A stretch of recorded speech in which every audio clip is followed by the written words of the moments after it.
Sources say Senator Bill Cassidy attempted to respond during the discussion, leading to a direct confrontation with President Trump. According to the report, Trump raised his voice and instructed Cassidy to sit down.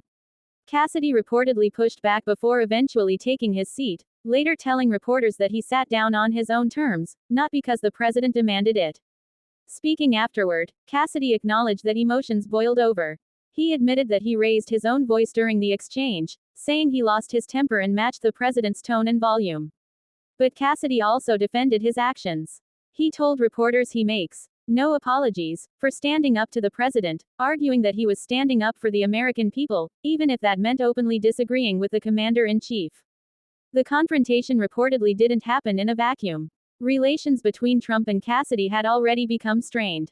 Earlier in the political cycle, Trump publicly backed Representative Julia Letlow during Louisiana's Republican Senate primary, a move that reportedly underscored growing tensions within the state's Republican leadership.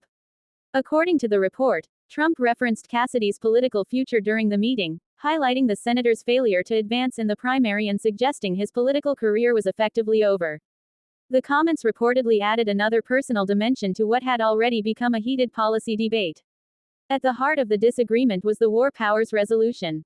Passed in 1973 following the Vietnam War, the law was designed to ensure that Congress, not just the president, has a significant role in decisions involving prolonged military action. Supporters argue the resolution protects the constitutional balance of power. Critics, however, say presidents often need flexibility to respond rapidly to emerging national security threats.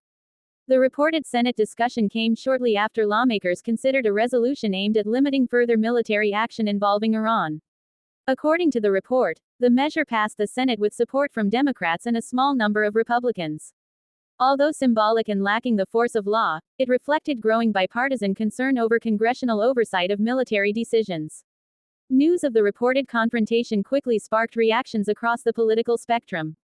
Supporters of President Trump argued that strong leadership sometimes requires direct confrontation, especially during discussions involving national security.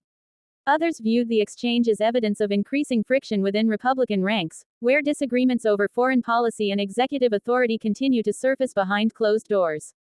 Political analysts say these kinds of disputes illustrate the ongoing debate over whether loyalty to party leadership should outweigh independent judgment on constitutional questions.